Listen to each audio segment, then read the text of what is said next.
আমাকে বলবি শুনতে।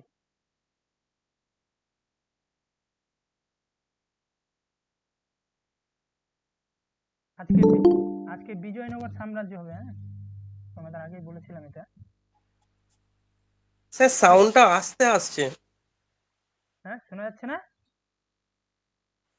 সাউন্ডটা আস্তে আসছিল। এখন কি আস্তে আসতেছে নাকি? হ্যাঁ, অন্য দিনের তুলনায় আস্তে আছে।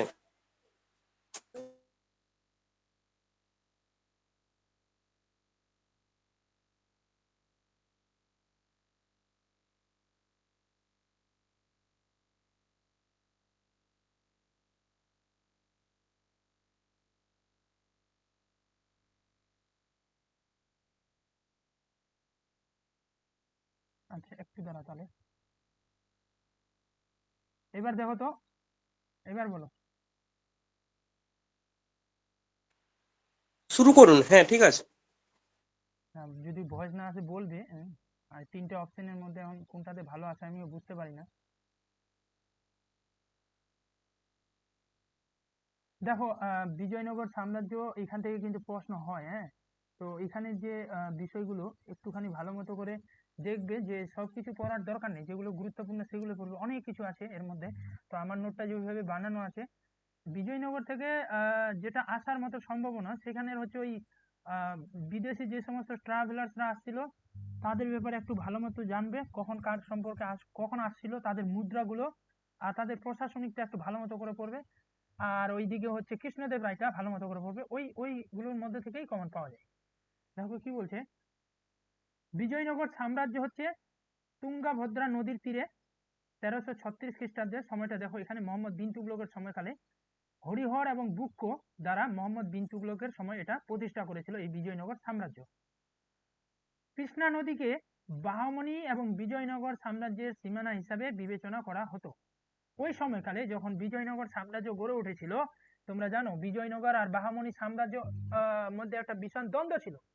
সেই দ্বন্দ্বটাকে কেন্দ্র করে তাদের যে একটা বাউন্ডারি, এই কৃষ্ণা নদীকে কেন্দ্র করেই কিন্তু এই তাদের দুটার একটা মনে করে যে যেমন বর্ডার হয়, ওই বর্ডারের মতো করে ঘিরে রেখেছিল, সীমানা হিসেবে ধরা হয়েছিল। এখন তোমরা যদি তুঙ্গাভদ্রা করো ওই যদি সীমানার কথা বলে তাহলে কিন্তু হবে না। আর যদি বলে কোন নদীর উপর বিজয়নগর সাম্রাজ্য গড়ে উঠেছিল, তখন তোমরা কিন্তু তুঙ্গাভদ্রা দিবে। আর যদি বলে বাউন্ডারির কথা, তখন বলবে আবার কৃষ্ণা নদী।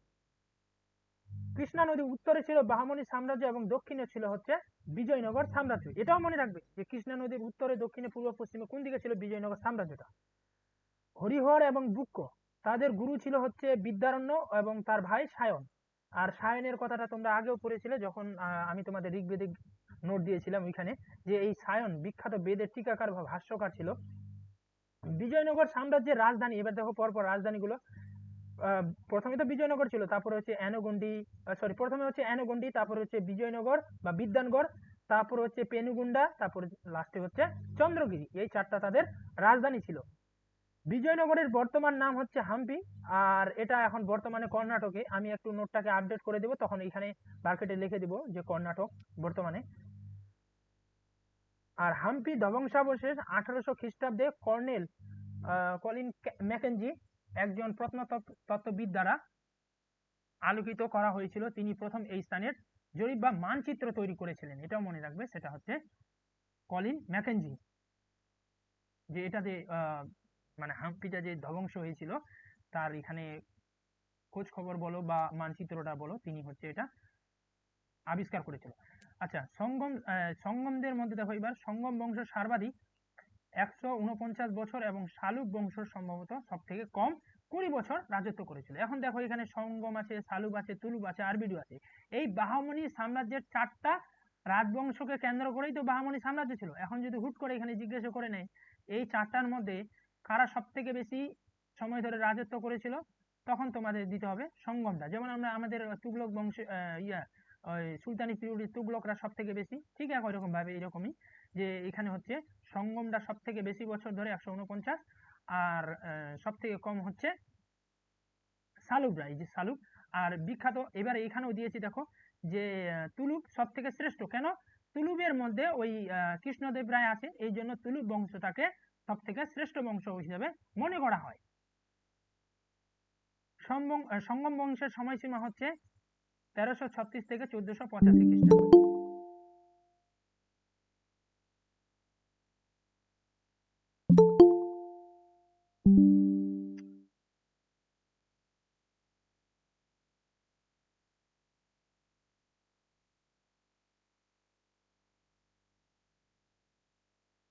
আচ্ছা, এবার সঙ্গম বংশ, এখান থেকে আমরা এবার এই যে 4টা বংশ এখন পরপর আমরা পড়ব।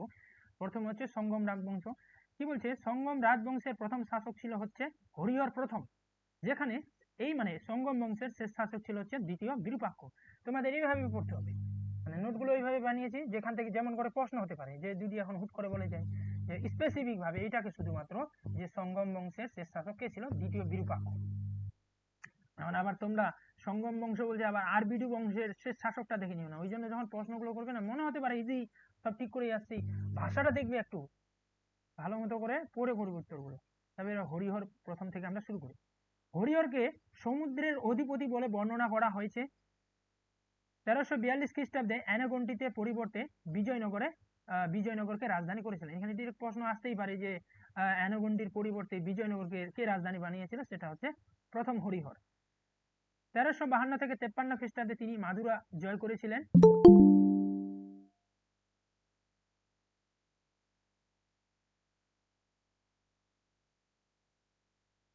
1346 খ্রিস্টাব্দে হরিহর হৈসল শাসক বীর বল্লাল চতুর্থকে পরাজিত করে বিজয়নগর সাম্রাজ্যের সাথে যুক্ত করেছিল হৈসল সাম্রাজ্যের। এবারে চলে আসো বুক্ক দ্বিতীয়।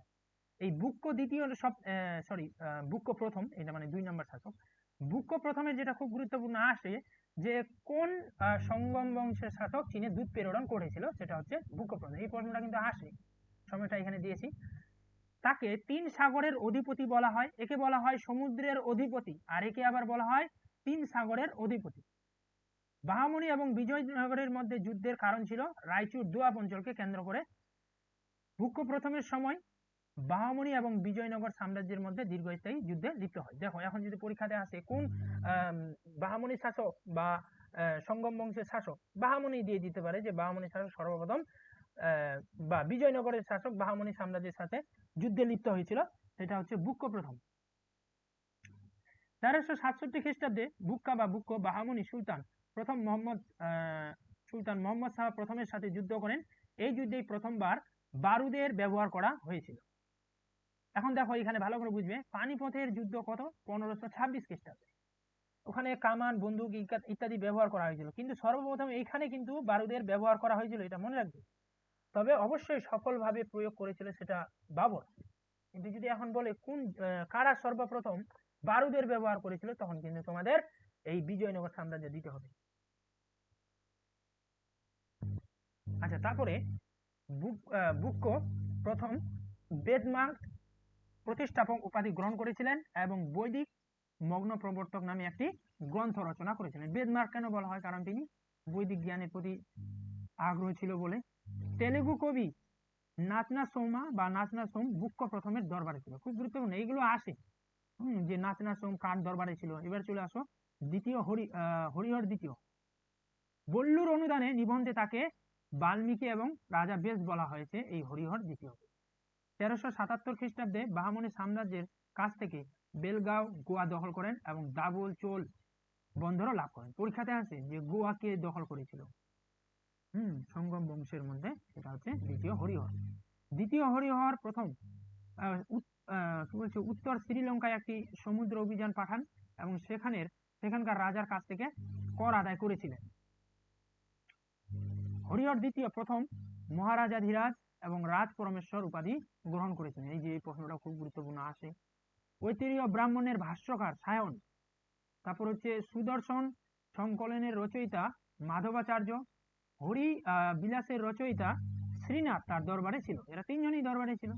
তারপর হচ্ছে নানার্থ রত্নমালার লেখক ইরুগোপাল দণ্ডাদিনাথ তার সেনাপতি ছিল। দেবরায় প্রথম বাহামণি শাসক ফিরোজ শাহের সাথে যুদ্ধ হয়েছিল, তাকে তার মেয়েকে ফিরোজ শাহের সাথে বিয়ে দিতে হয়েছিল এবং যৌতুক হিসাবে এই বাঁকাপুর জায়গাটা দিতে হয়েছিল। এটা একটু মনে রাখবে যে বাহামণি শাসকের সাথে যে যুদ্ধ করেছিল এই দেবরায় প্রথম, যৌতুক হিসাবে তিনি কোন জায়গাটা প্রদান করেছিলেন। তারপর এটা আরেকটা গুরুত্বপূর্ণ, তিনি হরিদ্রা এবং তুঙ্গভদ্রা নদীর উপর একটি বাঁধ নির্মাণ করেছিলেন। হরিবিলাসম লেখক এবং বিখ্যাত তেলুগু কবি শ্রীনাথ প্রথম দেবরায়ের দরবারে থাকতেন। এবার দেখো, তোমাদের মনে হতে পারে যে এইখানে দ্বিতীয় হরিহর বললাম, এখানে দেবরায় প্রথম বলছি, যে শ্রীনাথ কিন্তু 3জন শাসকেরই দরবারে ছিল। ওইদিকে হরিহর দ্বিতীয়রা ছিল দেবরায়ের প্রথম এবং দেবরায় দ্বিতীয়, 3জনেরই দরবারে ছিল এই শ্রীনাথ। এবার এখানে আরেকটা গুরুত্বপূর্ণ চলে আসতেছে, যে প্রথম ইতালির পরিব্রাজক নিকোলো কন্টি 1420 খ্রিস্টাব্দে প্রথম দেবরায়ের রাজত্বকালে বিজয়নগরে আসেন। এবার এই নিকোলো কন্টির ব্যাপারে আবার দেখবে কোনো কোনো বইয়ে দেওয়া আছে দ্বিতীয় দেবরায়, এটা তো কনফিউজ হওয়ার কিছু নেই। হ্যাঁ, আমি এগুলো ভালো মতো করে মনে করে যে একদম বিশেষ করে নিকোলো কন্টির ব্যাপারটা ভালো মতো করে রিসার্চ করার পরে এখানে তোমাদের দিয়েছি, এখানে তোমরা প্রথম দেবরায়ে করবে, চোখ বন্ধ করে, কোনো ডাউট নেই। যিনি বিজয়নগরে দিওয়ালি এবং নবরাত্রি উৎসবের বর্ণনা দিয়েছিলেন, কে দিয়েছিলেন? নিকোলো কন্টি। প্রথমবারের মতো তার সেনাবাহিনীতে মুসলিম তীরন্দাজ নিয়োগ করেছিলেন। দ্বিতীয় দেবরায় সঙ্গম বংশের সর্বশ্রেষ্ঠ শাসক ছিলেন। কি বলছে? সঙ্গম বংশের সর্বশ্রেষ্ঠ শাসক বলে মনে করা হয় এবং তার শিলালিপিতে তাকে গজবেদকর বা হাতির শিকারী, গজ মানে তোমরা জানো হাতি, তো হাতির শিকারী এবং ইন্দ্রের অবতার বলা হয় এই দ্বিতীয় দেবরায়কে। দ্বিতীয় দেবরায় মুসলমানদের জায়গির দিয়েছিলেন এবং তিনি একটি মসজিদও নির্মাণ করেছিলেন। সিংহাসনে আরোহণের সময় তার কাছে সবসময় আর কি একটা সবসময় একটা কুরআন রাখতেন। এটা এই প্রশ্নটা আমি করেছিলাম, অনেকেই পারেনি, যে কোন সুলতান বা কোন শাসক সিংহাসনে কোরআন রাখতেন। ইসলাম শাহ যেমন ওই শের শাহের যে উত্তরসূরি ইসলাম শাহ, তিনি সবসময় ওই সিংহাসনে জুতা রাখতেন, ইনি আবার সিংহাসনে কোরআন রাখতেন। তিনি 10,000 মুসলিম ঘোড়া তীরন্দাজ সেনাবাহিনীতে নিয়োগ করেছিলেন। তিনি প্রথম শাসক সেনাবাহিনীতে 2,000 তুর্কি তীরন্দাজকে নিয়োগ করেছিলেন। দ্বিতীয় দেবরায়ের সময় পারস্য বা ইরানীয় রাষ্ট্রদূত আব্দুর রাজ্জাক বিজয়নগর পরিভ্রমণ করেছিলেন। পরীক্ষাতে আসে যে আব্দুর রাজ্জাক কার দরবারে এসেছিল, কার সময়কালে বিজয়নগরের শাসক? দ্বিতীয় দেবরায়ের সময়। আব্দুর রাজ্জাক বিজয়নগরের বিশ্বের সবচেয়ে মহৎ শাসক হিসাবে বর্ণনা করেছিলেন, মহৎ শহর হিসেবে। তিনি সংস্কৃত গ্রন্থ মহানাটক, এখানে তিনি বলতে এই দ্বিতীয় দেবরায়, মনে রাখবে, মহানাটক সুদানটি রচনা করেন এবং ভদ্রায়নের ব্রহ্মসূত্রের উপর টিকা লিখেছিলেন।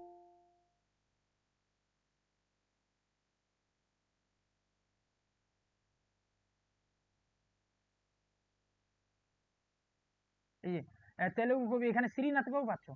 এবার আমার যেটা এক্সপিরিয়েন্স থেকে আমি বলতেই পারি যে তোমাদের যদি শ্রীনাথের ব্যাপারটা আসে, 3জনের নাম থাকবে না, হয় একজনের নাম থাকবে, আর যদি বাই চান্স চলে আসে তবে তোমরা চেষ্টা করবে, আমি বলবো দ্বিতীয় দেবরায়কে দেওয়ার চেষ্টা করবে।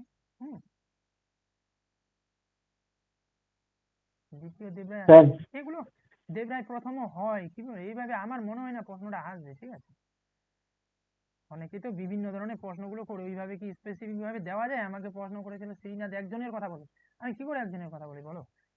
আচ্ছা, তারপর সংস্কৃত কবি, হ্যাঁ বলো। ক্লাস 12 এর যেটা টেক্সচুয়াল বুক আছে ওখানে শ্রীনাথ দ্বিতীয় দেবরায় উল্লেখ করা আছে। ওই রকম করে দিতেই পারে ওরা বইয়ে, ঠিক আছে, তোমাকে এগুলো ভালো মতো করে পড়তে হবে। ওই বইটাতে ওটা এই এক্সাক্ট অ্যান্সারটা তাহলে কোনোটাই ঠিক না, অপশন দেখে ঠিক করতে হবে নাকি? অপশন দেখে করতে হবে। এখন যদি তোমাদের ওখানে 4টা শাসকের নাম দিয়ে থাকে, এবার যদি 4টা ভিন্ন হয়, এই 3জন না হয় একজন হয়, তখন ওই যে একজনকে সিলেক্ট করতে হবে। এখন তুমি যদি ওখানে নেই আর এই আছে তোমার, এই ধরো যে হরিহর দ্বিতীয় আছে, আর তুমি এখানে দেবরায়কে প্রথম দেবরায় বা হোক বা দ্বিতীয় দেবরায় খুঁজে যাচ্ছে, তাহলে হবে না। আমার মনে হয় না যে এরকম স্পেসিফিক ভাবে যে কোনো একজনকে দেবে। ঠিক আছে, শ্রীনাথ, কারণ শ্রীনাথ একটা বই লেখেনি, আমরা যে বারবার বলছি মহানাটক সুধানীতি বা এরকম যে পড়ছি, এরকমটা নয়, তিনি আমার নোটেই পাবে তোমরা, ও 3টা গ্রন্থ লিখেছে। আচ্ছা, যাই হোক, দ্বিতীয় দেবরায় যৌতুক প্রথাকে অবৈধ করে দিয়েছিল। ওই যে যৌতুক দিকে দিতে শুরু করেছিল, এবার অবৈধ করে দিল।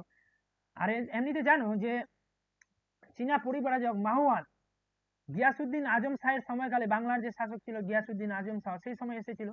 তো যদি এখন বিজয়নগর সাম্রাজ্যের শাসকের কথা বলে দেয়, তখন কিন্তু তোমাদের দ্বিতীয় দেবরায় দিতে হবে। মাহুয়ানের সময়টা দেখেছি 1451 খ্রিস্টাব্দে বিজয়নগরে এসেছিল। ওইদিকে বাংলা বললে গিয়াসুদ্দিন আজম শাহ, এবং এই মাহুয়ান বিখ্যাত, এদিকে রেশম গুটির কথা বলেছিল। দ্বিতীয় বিরূপাক্ষ ছিলেন এই বংশের শেষ শাসক। এখান থেকে শেষ হয়ে যাচ্ছে সঙ্গম বংশটা আমাদের।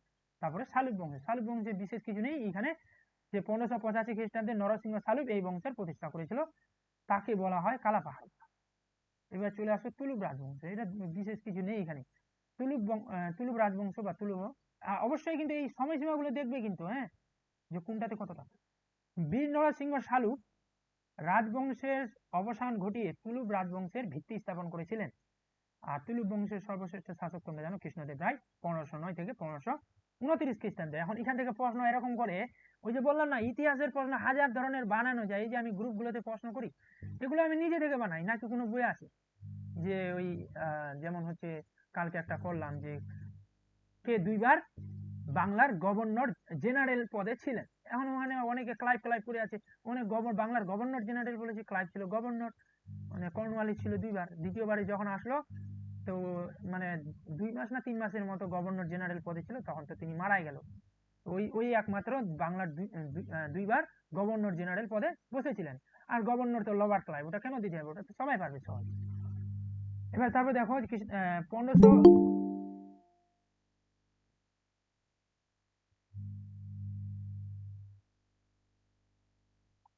1512 খ্রিস্টাব্দে তিনি বিজাপুরকে পরাজিত করেন এবং সমগ্র রায়চুর দোয়ার দখল করে নিয়েছিলেন। প্রতাপরুদ্র দেবের উপর বিজয়ের স্মরণে কৃষ্ণদেব রায় কি করেছিল, যে বিজয় ভবন নির্মাণ করেছিল, এটা একটা ভবন। কৃষ্ণদেব রায় জবনরাজ স্থাপনাচার্য উপাধি গ্রহণ করেছিলেন। কৃষ্ণদেব রায়ের বিখ্যাত তেলুগু বই এটা আছে, যে এই যে অমুক্ত মাল্যদা গ্রন্থ, এটা কোন ভাষায় ছিল, তেলুগু তামিল। এমনিতে দেখো আদার্স ল্যাঙ্গুয়েজে কনফিউশন হয় না, কোথায় কনফিউশনটা হয়ে যায়, তেলুগু না তামিল, এই ওই জন্য এটা একদম ক্লিয়ার করে নিবে আগে থেকেই, যেন কনফিউশনে না পড়ো। এটা আছে কিন্তু অমুক্ত মাল্যদা, এটাকে এটার মানে আছে মুক্তার মালা। এই অমুক্ত মাল্যদা লিখেছিলেন। এতে কৃষ্ণদেব রায়ের রাজনৈতিক চিন্তা, প্রশাসনিক নীতি ইত্যাদি নিয়ে আলোচনা করা হয়েছে। অবশ্যই বিষয়বস্তুটা মনে রাখবে, কোন বিষয়বস্তুর উপর এই অমুক্ত মাল্যদা গ্রন্থটা লেখা হয়েছিল। এই গ্রন্থে বিষ্ণুর অবতার, রঙ্গনায়ক এবং আলবার মহিলা, তোমরা জানো যে আলবার এবং নায়না, এখন আলবাররা হচ্ছে বৈষ্ণব ধর্মাবলম্বী আলবাররা, আর নায়নারা হচ্ছে শৈব ধর্মাবলম্বী। আর এই আলবার একজন মহিলা ছিলেন, তার মধ্যে আন্ডাল, তো তারও বর্ণনা তিনি এখানে বিবাহের বর্ণনাটা দিয়েছে এই অমুক্ত মাল্যদাতে। দেখো কতটা মানে গভীরের এই বিষয়বস্তুগুলো কতটা ইন্টারেস্টিং। কৃষ্ণদেব রায়কে অভিনব ভোজ বলা হতো, তাকে অন্ধ্রভোজ এবং অন্ধ্র পিতামহও তাকে বলা হতো। কৃষ্ণদেব রায় সংস্কৃত ভাষায় জাম্বাবতী কল্যাণম, তারপর হচ্ছে উষা পরিণয়, তারপর হচ্ছে মাধালসা চরিত্র, এগুলো বই লিখেছিলেন।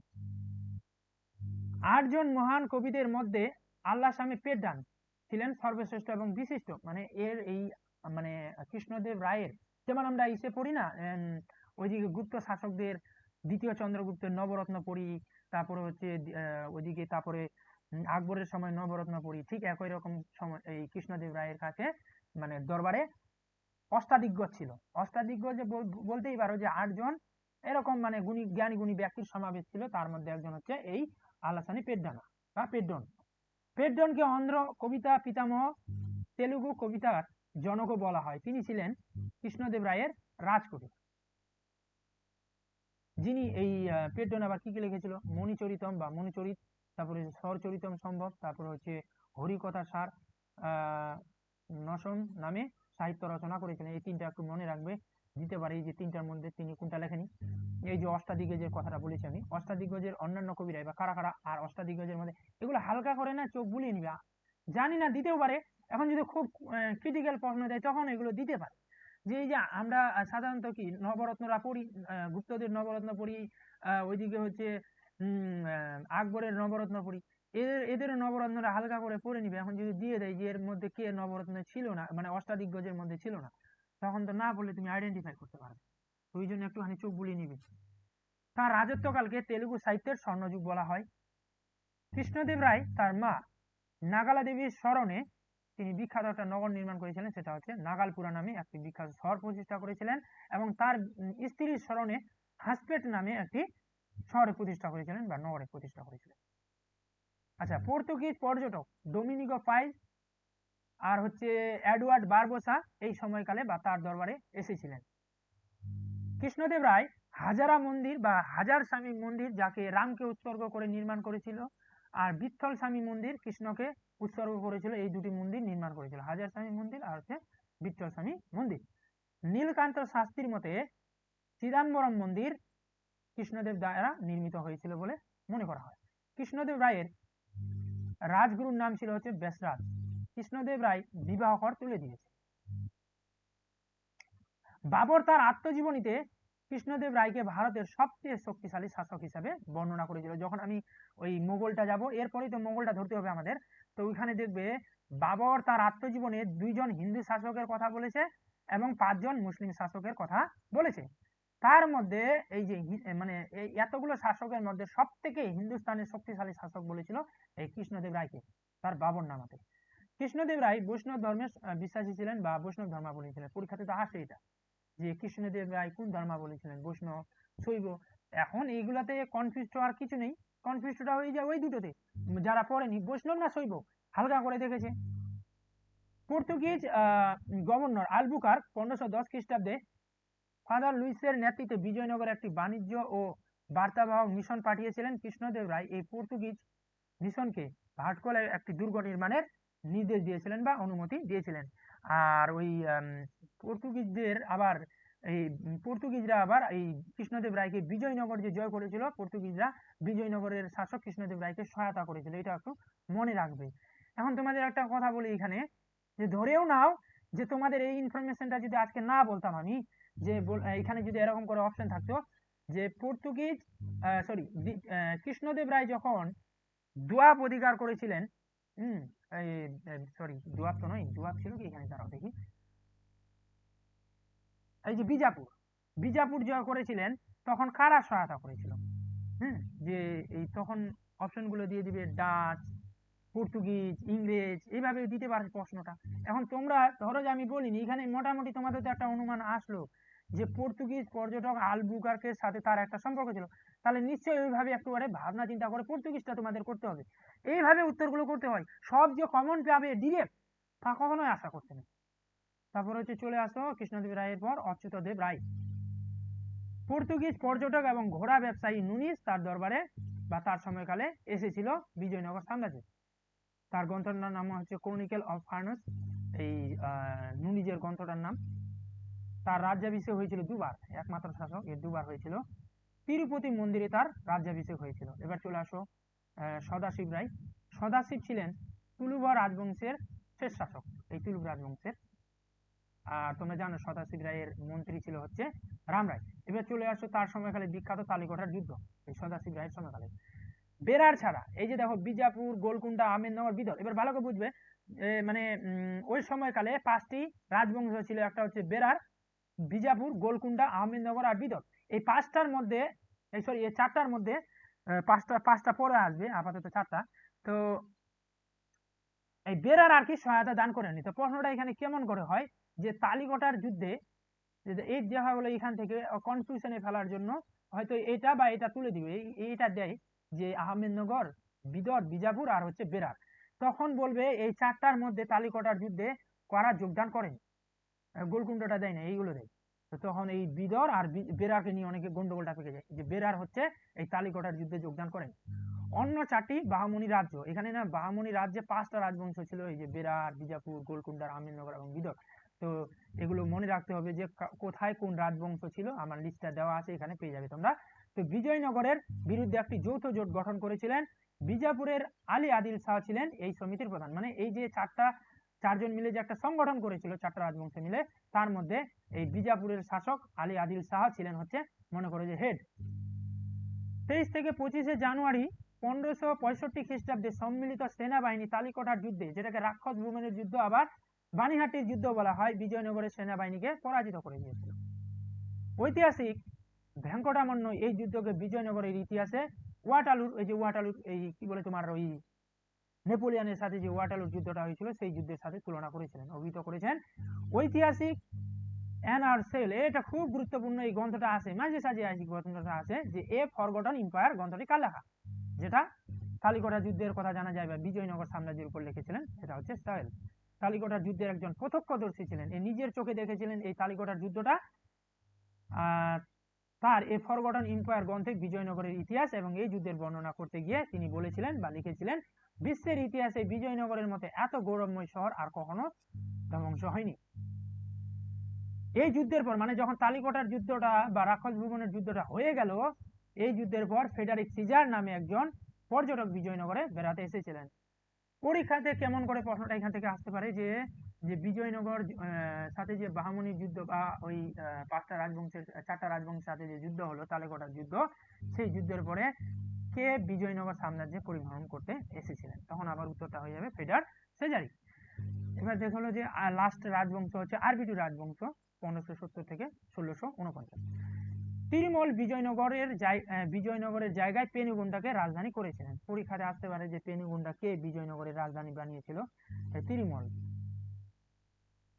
1570 খ্রিস্টাব্দে আরবিডু রাজবংশের প্রতিষ্ঠা করেছিলেন, ভিত্তি স্থাপন করেছিলেন। পরীক্ষাতে আসতে পারে, এগুলো আসে যে আরবিডু রাজবংশের প্রতিষ্ঠাতাকে, কারণ এগুলো তো এতটা মানে ছোট ছোট এরিয়া, তো অনেকে এড়িয়ে চলে যায়, ওই বিশেষ করে কৃষ্ণদেব রায়কে ভালো করে পড়ে নেয়, এই জায়গাগুলো ভালো করে দেখে না, ওই জন্য এগুলো দেয়। এগুলো যে তিরুমল হচ্ছে আরবিডু রাজবংশের প্রতিষ্ঠাতা এবং তিনি পেনুগোন্ডাতে রাজধানী নিয়ে গেছিলেন। শ্রীরঙ্গ হচ্ছে তৃতীয় শ্রীরঙ্গ হচ্ছে বিজয়নগরের শেষ শাসক ছিলেন। বিজয়নগরের শেষ শাসক বলতে পারো বা আরবিডু বংশের শেষ শাসকও বলতে পারো। যেমন বিজয়নগরের চারটা রাজবংশ, তার মধ্যে এটা শেষ, তো তাহলে আমরা ওই দিক দিয়ে যদি প্রশ্নটা আছে বিজয়নগরের শেষ রাজা কে ছিলেন, তখনও আমরা কিন্তু তৃতীয় শ্রীরঙ্গ বলবো। আর যদি স্পেসিফিক ভাবে বলে যাই যে আরবিডু রাজবংশের শেষ শাসককে, তখন হয়ে যাবে আবার তৃতীয় শ্রীরঙ্গ হবে। বিজয়নগর রাজ্য শেষ পর্যন্ত শিবাজি দ্বারা ধ্বংস হয়েছিল।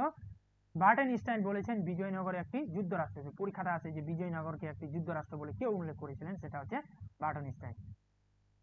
আচ্ছা, এটা বলা হলো একটু আগেই। তারপর দেখো বার্টেনস্টাইনের গ্রন্থগুলো এখানে দেওয়া আছে দুটো, এটা অবশ্যই পড়বে। তারপর এবার চলে আসো নাড়ু এরা জেলাগুলোকে নাড়ু বলতো। মেলাগ্রাম হচ্ছে 50টি গ্রামের সমষ্টি। পিস্তল এবং সীমানা 50 গ্রামের গ্রুপকে সংগঠনকে বলা হয়। প্রশাসনের ক্ষুদ্রতম ইউনিট হচ্ছে উর হচ্ছে গ্রাম। এই যে এটা গন্ডগোল করে নেই, ওই দিনে একটা ছেলে আমার সাথে ডিবেটে জড়ালো যে নাড়ু মানে হচ্ছে গ্রাম, আমি বললাম যে নাড়ু মানে জেলা, গ্রাম হচ্ছে উর বলা হয়। শাসনের ক্ষুদ্রতম একক হচ্ছে গ্রাম বলা হতো। এর সমাবেশকে নাড়ু বলা হতো। নাড়ুদের সদস্যদের বলা হতো নট্টাভার। কেন্দ্রীয় রাজস্ব বিভাগ যে রাজস্ব বিভাগের সেটাকে বলা হতো অথাবন। তারপর হচ্ছে ভূমিকরকে সৃষ্ট বলা হতো ট্যাক্সটাকে। উবালি গ্রামে বিশেষ পরিষেবার বিনিময়ে প্রদত্ত খাজনা মুক্ত জমি হচ্ছে উবালি। বিজয়নগরের সবচেয়ে বিখ্যাত মুদ্রা হচ্ছে স্বর্ণ, যেটাকে বরাহ বলা হতো। এবার আর কি নামে বলা হতো? একে আবার পণ বলা হতো, হুন বলা হতো, তারপর হচ্ছে পার্দ বলা হতো, যেটা খুব গুরুত্বপূর্ণ, এই প্যাগোডা বলা হতো। পরীক্ষাতে আসে প্যাগোডা বলতে কোন মুদ্রাকে বোঝায়? স্বর্ণ তাম্র এইভাবে আসে। এর ওজন কতটা ছিল?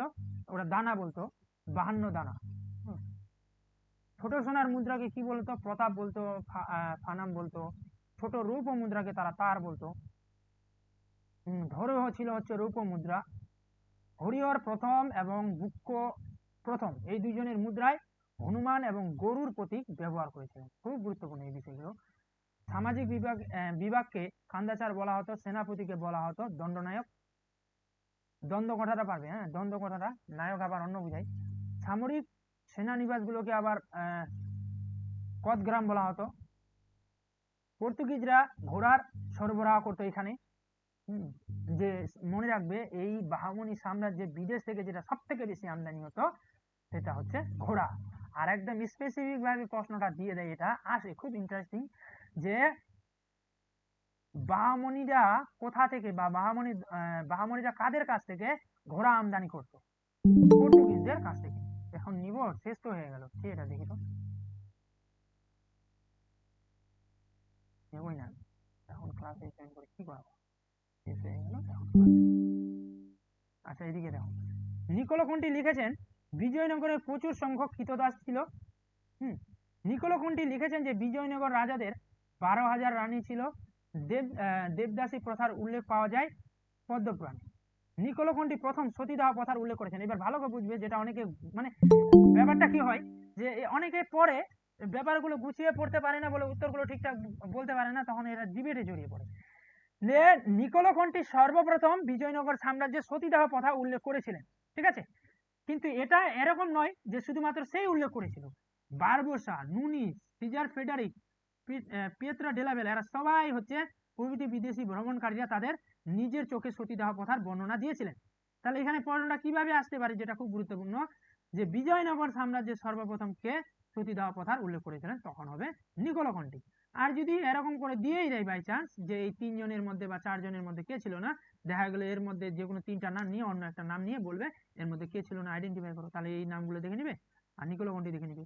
এই যে বারবোসা পাচ্ছ, এইখানে ডোমিনিগো পাইজ নেই, পাচ্ছ নেই, তাহলে ডোমিনিগো পাইজ ব্যতিক্রম হয়ে গেল। এইভাবে করতে হয়।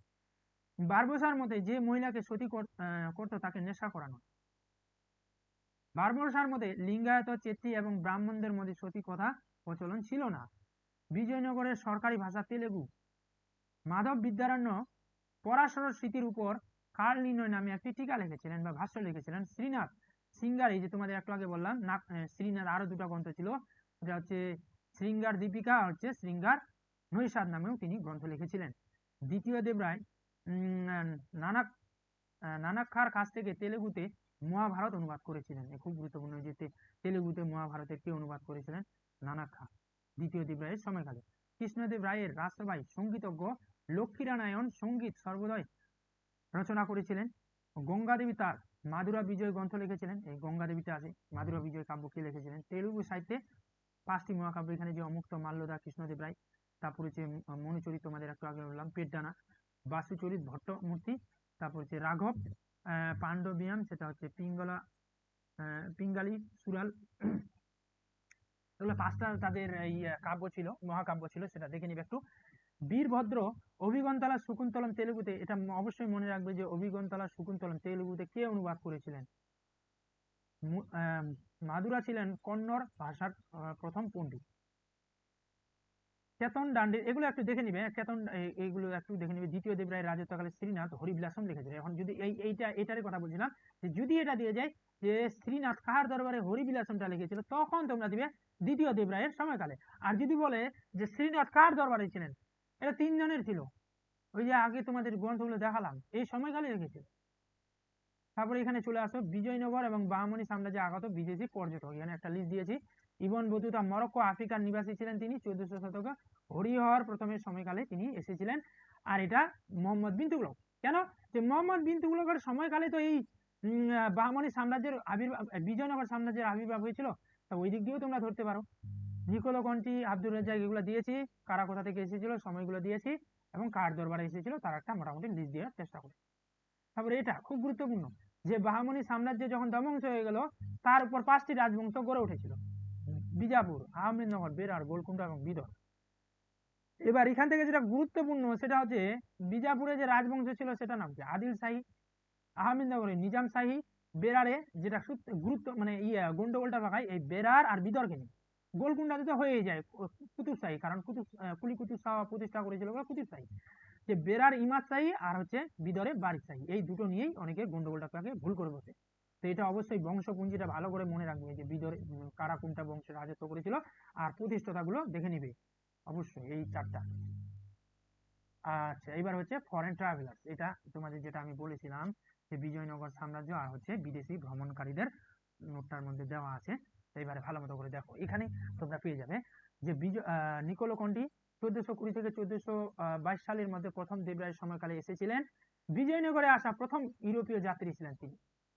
ভারত থেকে যাওয়ার সময় আরবরা কায়রানে তাকে ধরে এবং তার স্ত্রী সন্তানকে হত্যা করে। এই প্রশ্নটা আছে যে কার স্ত্রী পুত্রকে সন্তানকে আরবরা ধরে হত্যা করেছিল, এবং নিজেকে বাঁচানোর জন্য খ্রিস্টান ধর্ম থেকে ইসলাম ধর্ম গ্রহণ করেছিল। বিজয়নগরের ব্যাপারে তিনি বলেছিলেন যে বিজয়নগরে 60 মাইল ব্যাসার্ধের মধ্যে রয়েছে এবং সেখানে 90,000 সৈন্য অস্ত্র বহন করে।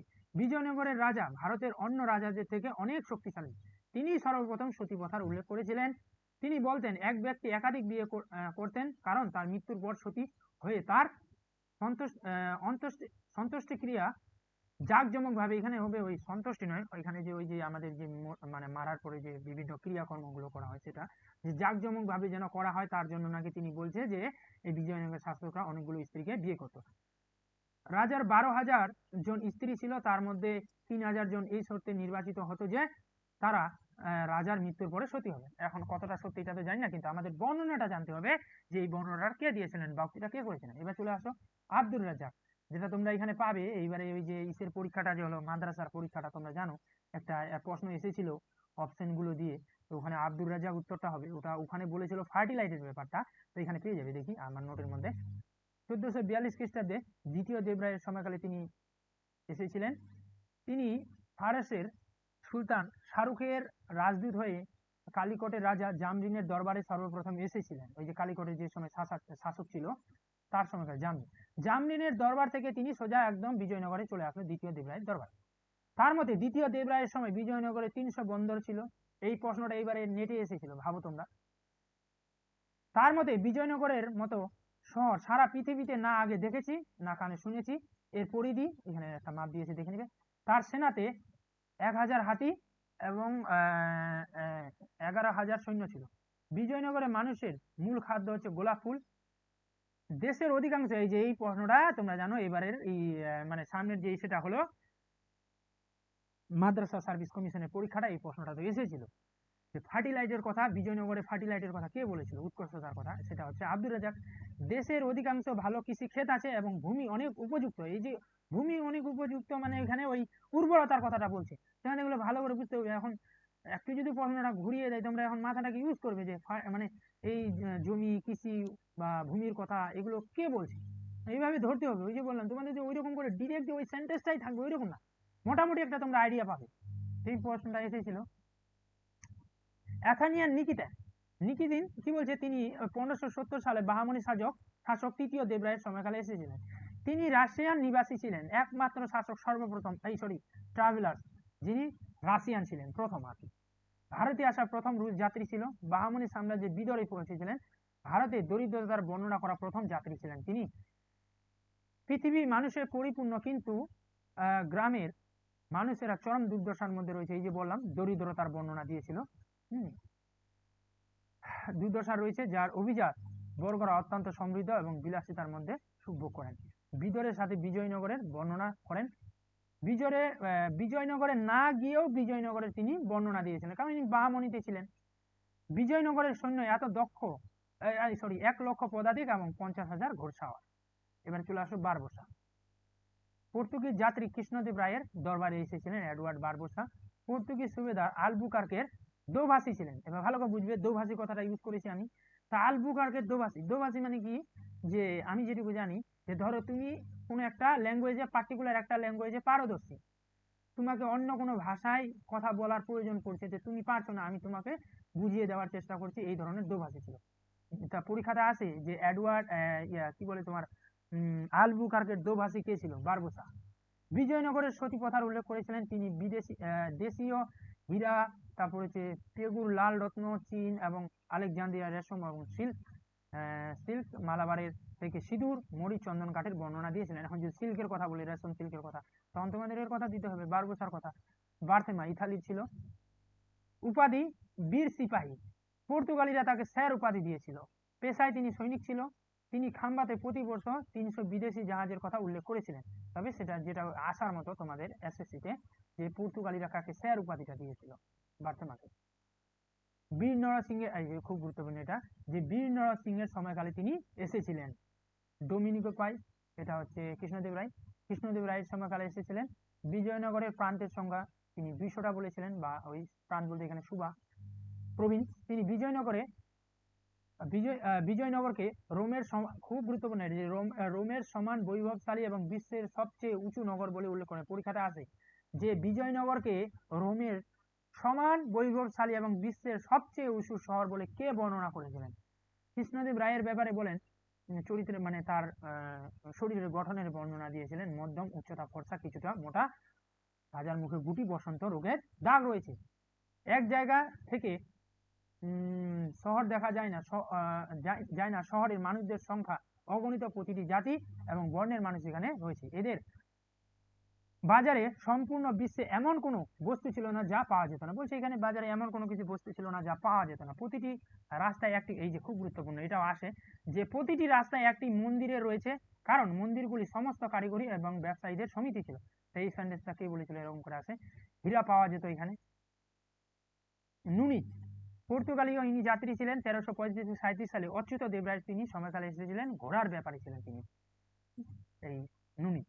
বিজয়নগরে মহিলা এবং ব্রাহ্মণের বিশদ বর্ণনা দিয়েছিলেন ফ্রেডারিক, একটু আগে বললাম যে তিনি তালিকোটার যুদ্ধের পরে ইতালীয় ছিলেন, তিনি তালিকোটার যুদ্ধের পরে তিনি এসেছিলেন। 16 শতকে বিজয়নগরে আসা অন্তিম বা শেষ যাত্রী ছিলেন তিনি। সেবেল 1565 সালে তালিকোটার যুদ্ধ দেখেছিলেন নিজের চোখে, সেই সময় তিনি এসেছিলেন। হয়ে গেল তোমাদের নোট। আমি যেটা আপডেট করলাম ওটা তোমাদের দেবো, এটা তো দেবো না। তো ওই নোটটাতে তোমরা পেয়ে যাবে কিছুটা ওই বাহামণিটা দেওয়ার চেষ্টা করেছি, বুঝলে। তোমরা কালকে না পরশু কেউ আমাকে বললো যে বাহামণিটা ইম্পর্টেন্ট ইনফরমেশন গুলো দিয়ে দিবেন, তাহলে আমাদের সুবিধা হবে। তো ওই জন্য আমি তোমাদের ওই নোটটার মধ্যে বাহামণিটার ইনফরমেশন গুলো দিয়ে দেবো। বলো, এই নোটটা ভালো মতো করে পড়বে, আই হোপ কমন পেয়ে যাবে। আর সুলতান মানে শাসকদের ব্যাপারে আর কোনো ইনফরমেশন পড়ার দরকার নেই। তোমাদের যদি পড়ার ইচ্ছে থেকে থাকে সেটা হচ্ছে এই জায়গাটা থেকে, বা অ্যাডমিনিস্ট্রেশন সিস্টেম, তাদের কালচারাল হিস্ট্রিটা, মুদ্রা টুদ্রা ইত্যাদি জায়গাটা তোমরা দেখতেই পারো, প্রশাসনিক ব্যাপারটা। কিন্তু ওই শাসকদের ব্যাপারে যে আমার নোটটা আছে ওর মধ্যে থেকেই কমন পাবে, আর দরকারই নেই। শুধু ওইটুকু জায়গা যদি দেখার ইচ্ছে হয় তোমরা অন্য বই দেখতেই পারো, আর কোনো কিছু নয়। না তোমার যে ট্রাভেলার্স আমি একদম পুঙ্খানুপুঙ্খ ভালো মতো করে দিয়ে দিয়েছি। বলো এবারে কিছু কারো বলার থাকলে এই আজকে যেটুকু করানো হয়েছে, বলো। স্যার প্রশাসনিক দিকটাতে আপনি দিবেন না কিছু? দিয়েছি তো ওখানে, ওই তো প্রশাসনিক ওটাই, ওই যে নাড়ুটার ওইগুলো দেখলেই তো হবে। তোমার কি খুব ডিটেলসে যাওয়ার কোনো দরকার নেই তো। গ্রামগুলোকে কি বলতো, জেলাগুলোকে কি বলতো, এইটুকুই তো, এগুলোই তো দেখতো, ওই জন্য তো ওইটুকু দিয়েছি। আমার দেখো যে আমার যেটুকু মনে হয়েছে যে গুরুত্বপূর্ণ এইগুলো জায়গা দেওয়া উচিত, তো ওইগুলো তো আমি দিয়ে দিয়েছি। আমার এক্সপিরিয়েন্স থেকে আসলে আমার মনে হয় এগুলো থেকেই আসবে। আর যদি যারা নেট সেটে নিয়ে পড়ে তাদের নিয়ে আমি চিন্তিত নই, যদি তাদের প্রশ্ন আসে আমার নোট থেকেই আসবে গ্যারান্টি। আর কি বলে তোমার এসএসসি তে কি হয় একটু মানে খুব ইজি ইজি প্রশ্নগুলো দিয়ে দেয়। তো ওই জন্য তোমাদের বললাম যে একটুখানি তোমরা প্রশাসনিকটা যদি তোমাদের ডিটেলসে দেখার ইচ্ছা হয় তোমরা দেখতে পারো। ঠিক আছে। আর কিছু বলবে, কারো বলার আছে তো বলতে পারো, না হলে এখানে আজকে থাকলো। ঠিক আছে, সবাই লেট করো তাহলে।